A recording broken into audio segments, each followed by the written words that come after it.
ఆంధ్రప్రదేశ్లో మళ్లీ పదవుల పందేరం ప్రారంభమైంది. తాజాగా సీఎం చంద్రబాబు కీలక ప్రకటన చేశారు. జూన్ నాటికి అన్ని నామినేటెడ్ పదవులు భర్తీ చేస్తామంటున్నారు చంద్రబాబు. దీంతో ఆశావహుల్లో తీవ్ర ఉత్కంఠ నెలకొంది. ఎన్నికల్లో పోటీ చేయకుండా పొత్తుల మూలాన టికెట్లు త్యాగం చేసిన వారు, అలాగే సీనియర్లు ఈ నామినేటెడ్ పదవుల కోసం తీవ్ర ప్రయత్నాలు చేస్తున్నారట. మరి ఈసారి ఎవరికి ఆ ఛాన్స్ దక్కనుంది? కూటమి కోసం అసెంబ్లీ సీట్ల విషయంలో తమ బలానికంటే తక్కువ సీట్లు తీసుకున్న జనసేన త్యాగానికి పెద్దపీట వేయనున్నారా?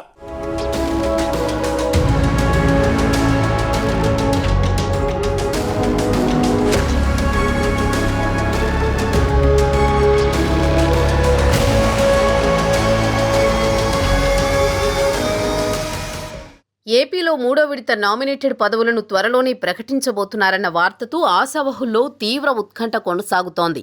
ఎవరికి వారు తమకు పలానా పదవి కావాలి అంటూ తీవ్ర ప్రయత్నాలు మొదలుపెట్టేశారు. జనసేన, తెలుగుదేశం, బీజేపీ మూడు పార్టీల్లోనూ ఆశావహులు పెద్ద ఎత్తున కనిపిస్తున్నారు.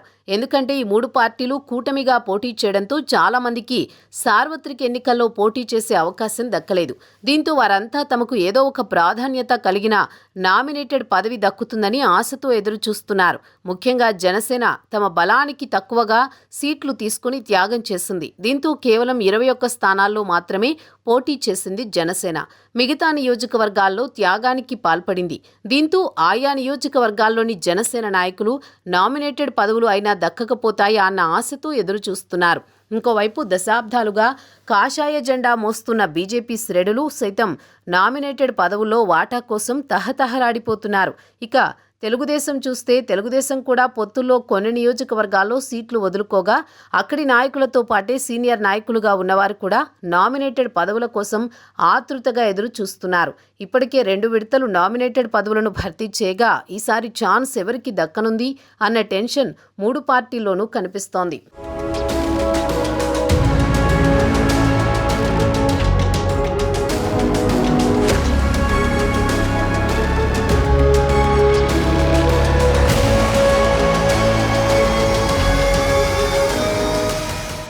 ఏపీలో నామినేటెడ్ పోస్టుల భర్తీపై సీఎం చంద్రబాబు కీలక నిర్ణయం తీసుకున్నారు. మంగళవారం పార్టీ ముఖ్య నాయకులు, ఎమ్మెల్యేలు, ఎంపీలు, మంత్రులు, పార్టీ ఇన్ఛార్జీలతో టెలికాన్ఫరెన్స్ నిర్వహించిన ఆయన నామినేటెడ్ పదవుల భర్తీ, అభ్యర్థుల ఎంపికపై దిశానిర్దేశం చేశారు. పార్టీ కోసం కష్టపడిన వారికి ప్రాధాన్యత ఇస్తామని వెల్లడించారు. ఈ సందర్భంగా జిల్లా నేతలు, మంత్రుల అభిప్రాయాలను తెలుసుకున్నారు. జూన్ లోపు ప్రభుత్వంలో ఉన్న అన్ని నామినేటెడ్ పదవులు భర్తీ చేస్తామని సీఎం స్పష్టం చేశారు. ఇతర పార్టీల నుంచి వచ్చిన వారికంటే ఎప్పటినుంచో పార్టీలో ఉండి పనిచేసిన వారిని నేతలు ప్రోత్సహించాలని సూచించారు.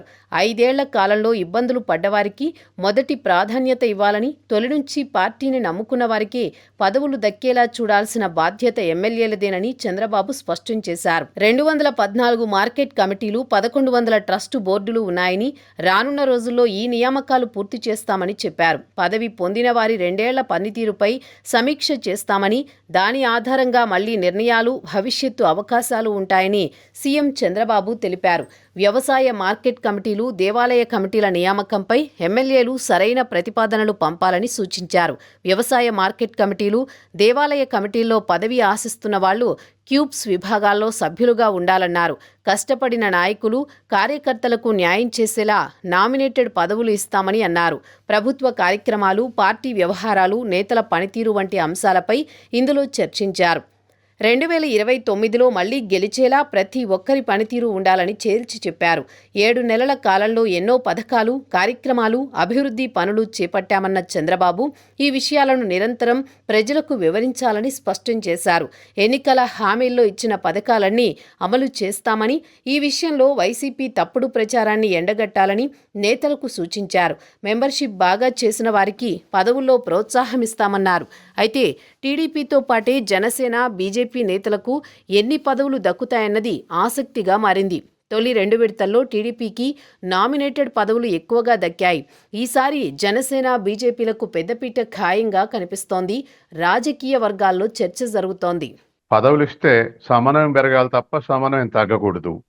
ఇవన్నీ చూసుకొని ఇవ్వాలి కాబట్టి సహజంగానే 6 నెలలు అనేటువంటిది పెద్ద దీర్ఘకాలం కాదనేది నాకున్నటువంటి భావన.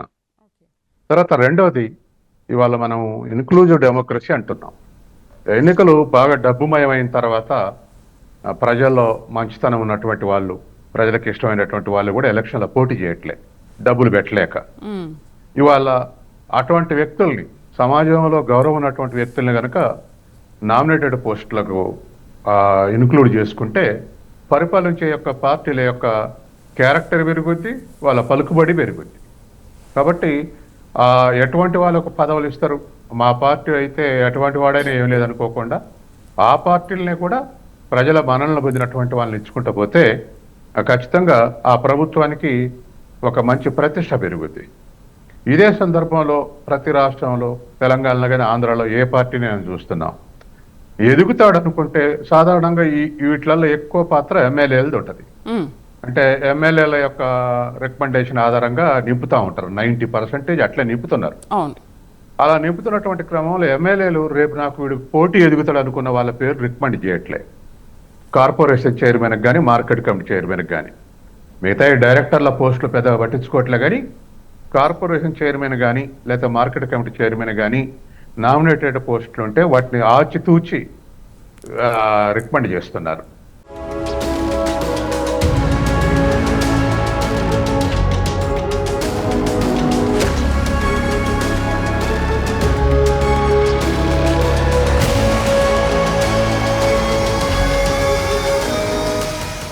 ఏపీలో ఇప్పటికే 2 విడతలుగా నామినేటెడ్ పదవుల లిస్టుని రిలీజ్ చేశారు. ఇప్పుడు మరో జాబితాకు తుది మెరుగులు దిద్దుతున్నారు. ఈ లిస్టులో చాలా మంది సీనియర్లకు పదవులు దక్కవచ్చు అన్న ప్రచారం అయితే ఉంది. దాంతో త్యాగరాజులు అనేక మంది ఆశతో ఉన్నారు. ఈ లిస్టులో కేవలం టీడీపీ మాత్రమే కాదు, జనసేన, బీజేపీ నుంచి కూడా పలువురు ఆశావహులు ఈ పదవుల మీద ఫోకస్ పెట్టేశారు. దాంతో ఎవరెవరికి ఏ పదవులు ఇవ్వాలన్న దాని మీద తీవ్రస్థాయిలోనే కసరత్తు సాగుతోందని అంటున్నారు. నామినేటెడ్ పదవులకు సంబంధించి తొలి జాబితాలో 21 మందికి ఛాన్స్ దక్కింది. రెండవ జాబితాలో 59 మందికి అవకాశాలు లభించాయి. అంటే వివిధ రకాలైన కార్పొరేషన్లకు చైర్మన్లు అలాగే డైరెక్టర్ పదవులు భర్తీ చేశారు. ఇందులో టీడీపీకి సింహభాగం దక్కితే ఆ తరువాత స్థానంలో జనసేన, బీజేపీ ఉన్నాయి. ఇప్పుడు 3వ జాబితా విడుదలకు కౌంట్ డౌన్ స్టార్ట్ అయింది.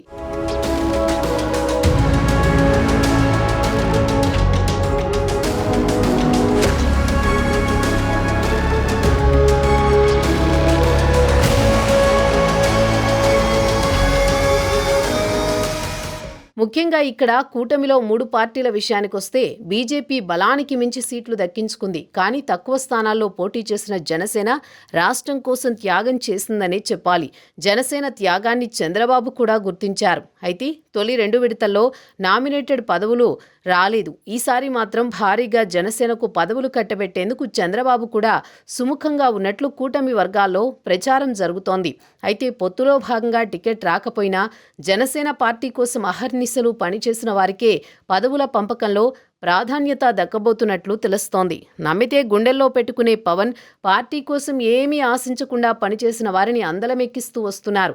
ఈసారి కూడా త్యాగానికి పెద్దపీట వేయబోతున్నట్లు ప్రచారం జరుగుతోంది. ఏ రకంగా రాష్ట్ర ప్రభుత్వం పనిచేసి ప్రజల మధ్యకు వెళ్లి ప్రజల యొక్క ఆకాంక్షలు నెరవేర్చడానికి ప్రయత్నం చేస్తున్నారో, అలాగే నామినేటెడ్ పోస్ట్ వచ్చిన వాళ్ళు, రాబోయే వాళ్ళు కూడా అదే పని చేయాలి. ఎందుకంటే ఈ యొక్క కార్పొరేషన్స్ కావచ్చు, పిఎస్సిఎస్ కావచ్చు, డిసిసి బ్యాంకులు ఇవన్నీ ఏంటంటే ప్రభుత్వ పరిపాలనలో ఒక భాగం ఇది. సో ప్రభుత్వం చేసే కార్యక్రమాల్లో మనం కూడా భాగం పంచుకుంటూ దాన్ని క్షేత్రస్థాయిలో ప్రజల వద్దకు తీసుకెళ్ళాలి. అల్టిమేట్ దేవుళ్ళు ప్రజలు. రేపు 5 ఏళ్ళు 2029లో మళ్ళీ తీర్పునిచ్చేది ప్రజలే. సో నామినేటెడ్ పోస్ట్ అంటే అదేదో కిరీటం అనో లేకపోతే అదేదో పెద్ద గొప్ప విషయం అని కాకుండా అది కూడా ముఖ్యమంత్రి ఏ రకంగా పనిచేస్తారు, ప్రధానమంత్రి ఏ రకంగా ప్రధాన సేవకుడు అని చెప్పి పనిచేస్తున్నారు. ముఖ్యమంత్రి అంటే చీఫ్ మినిస్టర్ అంటే సీఎం చీఫ్ మినిస్టర్ కాదు, కామన్ మ్యాన్ అని పనిచేస్తున్నారు. ఆ రకంగా కూడా నామినేటెడ్ పోస్ట్ తీసుకునే వాళ్ళు కూడా ఆ రకంగా పనిచేస్తేనే ప్రభుత్వానికి మంచి పేరు వస్తుంది ఓవరాల్ గా. సో ఆ రకంగా ఆలోచన విధానంతో వెళ్ళవలసిన అవసరం ఉంది. ఎక్కడ ఎటువంటి గర్వాలకు పోవటం లేదు. ఎటువంటి అవకాశాలు ఒకసారి రాకపోయినా మళ్ళీ 2029లోనే మళ్ళీ మన పార్టీ సేవలను ప్రజలు ఇస్తారని భావంతో పనిచేయాలి. రేపటి రోజు మళ్ళీ రావచ్చు, పోనీ రాకపోవచ్చు కూడా. ఈ దేశానికి సేవ చేస్తున్నటువంటి తృప్తితో మనం ఉంటాం. పార్టీ ఏదైనా గుర్తిస్తే చేస్తాం, లేకపోతే ఆ పని చేసుకుంటూ వెళ్తాం. అంతేగాని ప్రధానంగా చెప్పేది ఏంటంటే నామినేటెడ్ పోస్ట్ ఇది కార్పొరేషన్ కానీ లేకపోతే ఈ కానీ ఇవన్నీ ప్రభుత్వంలో భాగం, ప్రభుత్వ యంత్రాంగంలో ఒక భాగం ఇది.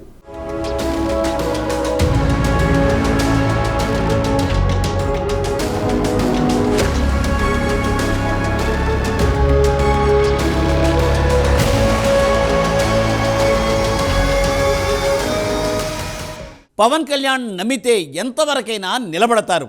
పార్టీ కోసం నిస్వార్థంగా పనిచేస్తే వారిని అందలమెక్కిస్తారు. టికెట్ రాకపోయినా ప్రాణం పెట్టి పనిచేసిన వారికి విస్మరించరు పవన్ కళ్యాణ్. సాధారణ కార్యకర్తలను కూడా ఎమ్మెల్యేలను చేసిన నాయకుడు పవన్. తమకు కూడా అవకాశం కల్పిస్తారన్న ఆశతో చాలామంది నేతలు నామినేటెడ్ పదవుల కోసం ఇప్పుడు ఎదురు చూస్తున్నారు. నామినేటెడ్ పదవుల వల్ల రాష్ట్ర వ్యాప్తంగా క్షేత్రస్థాయిలో జనసేన మరింత బలోపేతం అవుతుంది. అందుకే ఈసారి మరిన్ని పదవులు దక్కించుకునేందుకు పావులు కదుపుతున్నారట పవన్.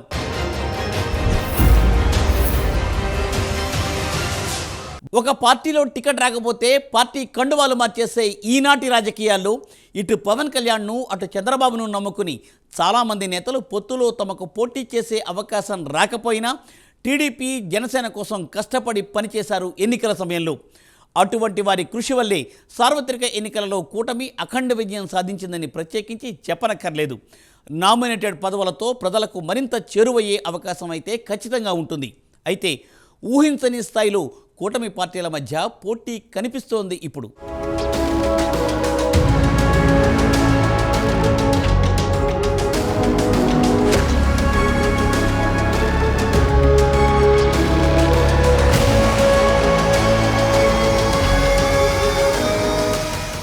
నామినేటెడ్ పదవుల్లో కొన్ని క్యాబినెట్ ర్యాంకుతో ఉంటాయి. అటువంటి పదవులకు పెద్ద ఎత్తున పోటీ ఉంటుంది. కీలక పదవుల కోసం నేతలంతా ఎంతగానో ఆశతో ఎదురు చూస్తూ ఉంటారు. అయితే మూడో విడతలో 500 కంటే ఎక్కువగా నామినేటెడ్ పదవులు జనసేన ఖాతాలో పడడం ఖాయమని ప్రచారం జరుగుతోంది.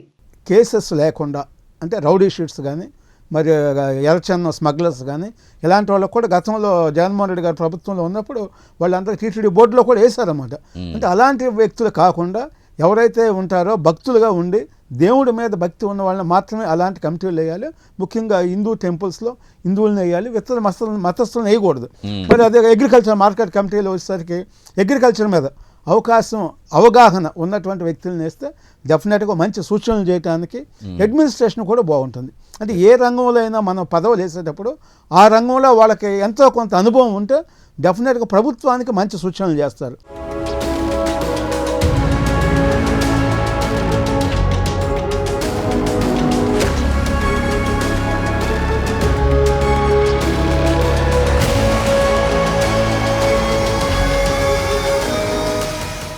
సామాజిక సమీకరణాలు ప్రాంతాల వారీగా కూడా అన్ని చూసుకుని అందరికీ పూర్తి న్యాయం చేసేలా ఈసారి జాబితా రెడీ అవుతోందని అంటున్నారు. ఒక విధంగా ఈసారి ఎక్కువగా పదవుల పందేరం చేస్తే కూటమిలోని 3 పార్టీల మీద ఒత్తిడి తగ్గుతుందని అంటున్నారు. మొత్తం మీద చూస్తే తొలి 2 విడతల తరహాలో కాకుండా ఈసారి మిత్రపక్షాలకు పెద్దపీట వేసి వారి నుంచి అసంతృప్తి లేకుండా పూర్తి న్యాయం చేయడానికి చంద్రబాబు చూస్తున్నారు అని అంటున్నారు. ఒక విధంగా కష్టపడి పనిచేసినటువంటి ఉమ్మడి ప్రభుత్వంలో పనిచేసినటువంటి ప్రతి కార్యకర్తకి ఈ 3వ విడత అనేది చాలా అత్యుత్సాహాన్ని ఇస్తుందండి. ఎందుకంటే మాకు తెలిసి అత్యధికమైనటువంటి నామినేటెడ్ పదవులు ఫిలప్ చేయబోతున్నారని తెలుస్తుంది.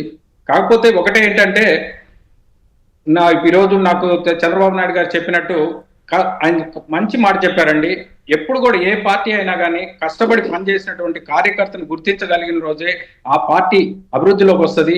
అదే విధంగా ఎంతో మంది ఈ పొలిటికల్ గా ఆ సిచ్యువేషన్ బట్టి అనేక రకాలైన స్టెప్పులు తీసుకుంటుంటారు. వేరే పార్టీలు వచ్చిన వాళ్ళకి టికెట్లు ఇవ్వటం అయితేనేమి ఆ సిచ్యువేషన్ బట్టి మారుతూ ఉంటది. కానీ ఆయన చాలా మంచి మాట చెప్పారండి. కష్టపడి పనిచేసిన వారిని గుర్తించి పదవులు ఇవ్వటం జరుగుతుందనేసి.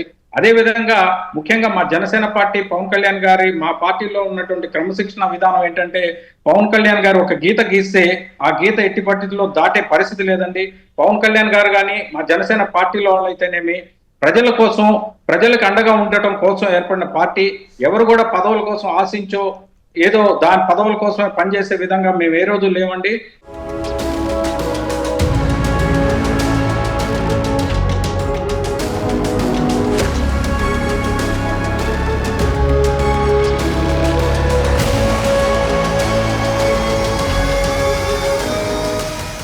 గత 5 ఏళ్లలో చాలా మంది జనసేన టీడీపీ నేతలు జగన్ సర్కారుపై పోరాటం చేశారు. కేసులకు భయపడకుండా కుటుంబాలను త్యాగం చేసి మరీ పోరాటాలు చేసిన వారు ఉన్నారు.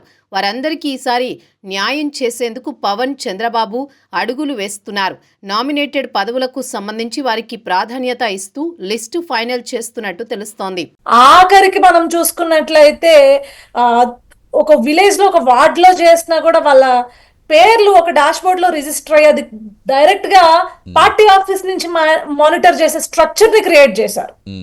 సో ఇప్పుడు ఎక్కడ కూడా మధ్యలో ఒక ఇన్ఛార్జ్లను లేకపోతే పలానా నాయకుల దగ్గరికి వెళ్ళి మేము పని చేసాము మాకు ఏదన్నా అడగండి అనే పరిస్థితి ఈ రోజు తెలుగుదేశం పార్టీ కార్యకర్త దగ్గర లేదు. నిజం చెప్పాలి అంటే పని చేశారు అంటే మీ తాలూకా సంబంధించిన మీ దానికి సంబంధించిన వర్క్ కి సంబంధించిన ర్యాంకింగ్స్ అన్ని కూడా మన టీడీపీ యాప్ లో కావచ్చు, లేకపోతే గ్రౌండ్ లో మీరు ఏదైతే వర్క్ చేస్తున్నారో ఆ వర్క్ కు సంబంధించిన డేటా కావచ్చు మీకు ఆల్రెడీ పార్టీ ఆఫీస్ కి కనెక్టెడ్ గా ఉన్న డాష్ బోర్డ్ లో అయితే కనిపిస్తుందండి. సో మీరు హ్యాపీగా ఏంటి అంటే ఇక్కడ పనిచేసిన వాళ్ళకి పదవులు అనేది క్లియర్ గా ఇక్కడ విజిబిలిటీ ఉండింది, క్లియర్ గా ఇవ్వడం జరుగుతుంది. ఎక్కడైనా ఒకటి చిన్న 2-3 మిస్ అయినా కూడా సామాజిక వర్గ నేపథ్యంలోనో లేకపోతే వేరే వాళ్ళకి ఇవ్వాల్సి వచ్చే పరిస్థితుల్లోనో ఏదన్నా మిస్ అవుతుందేమో కానీ పనిచేసే వాళ్ళని పక్కన పెట్టే పరిస్థితి ఈ రోజుకి ఇప్పటికీ తెలుగుదేశం పార్టీలో లేదు.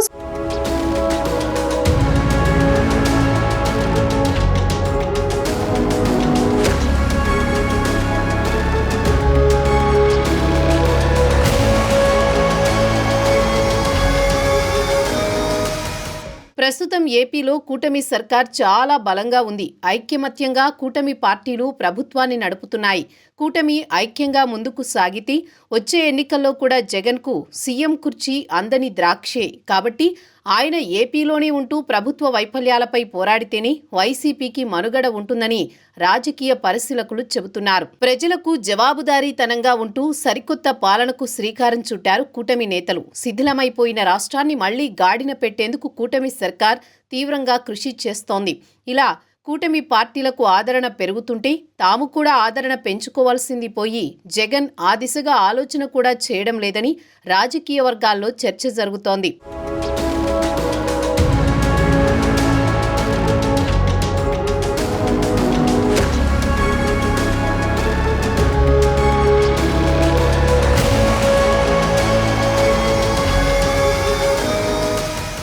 వైసీపీ 2029 ఎన్నికల్లో గెలుపు కోసం ఇప్పటినుంచే ప్రణాళికలు సిద్ధం చేసుకుంటోంది. 2029 ఎన్నికలు వైసీపీకి జీవన్మరణ సమస్యగా ఉండబోతాయని అంటున్నారు. ఎందుకంటే ఆ ఎన్నికల్లో ఓటమి పాలైతే వైసీపీకే ఇబ్బంది. జనసేనకు పోయేదేమీ లేదు. ఏది ఏమైనా వైసీపీకి ఇది అత్యంత పరీక్షా సమయమని చెప్పాలి. పార్టీని కాపాడుకోవడం జగన్కు కత్తిమీద సామే. ఏమాత్రం ఉదాసీనంగా ఉన్నా వైసీపీ ప్లేస్ని జనసేన ఆక్రమించడం ఖాయం. ఇప్పటికే అసెంబ్లీలో సీట్ల పరంగా వైసీపీకి రెట్టింపు సంఖ్యలో జనసేన ఎమ్మెల్యేలు ఉన్నారు. పవన్ కొట్టిన దెబ్బకు చాలామంది వైసీపీ నేతలు రాజకీయాలని వదిలేసి వెళ్లిపోతున్న పరిస్థితి.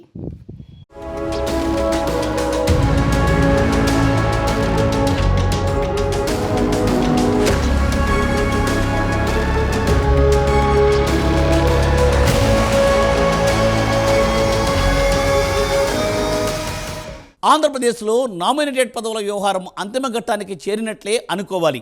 అన్ని పదవులను త్వరలోనే భర్తీ చేస్తామని చెబుతూ ఉండడంతో ఎవరికి వారు ఎన్ని పదవులు దక్కనున్నాయో తేలనుంది. జనసేన ఫ్యూచర్కు ఉపయోగపడే వారిని, నమ్మకస్తులను త్యాగం చేసిన వారిని పవన్ అందలం ఎక్కించబోతున్నట్లుగా సమాచారం. దాదాపు ఈసారి 500కు పైగా పదవులు ఒక్క జనసేన ఖాతాలోకే వెళ్లబోతున్నాయన్న టాక్ కూడా వినిపిస్తోంది ఇప్పుడు. మరి అత్యంత కీలక పదవులతో ఈసారి ఆ లక్కీ ఛాన్స్ దక్కించుకోబోయేది ఎవరో తెలియాలంటే వేచి చూడాల్సిందే.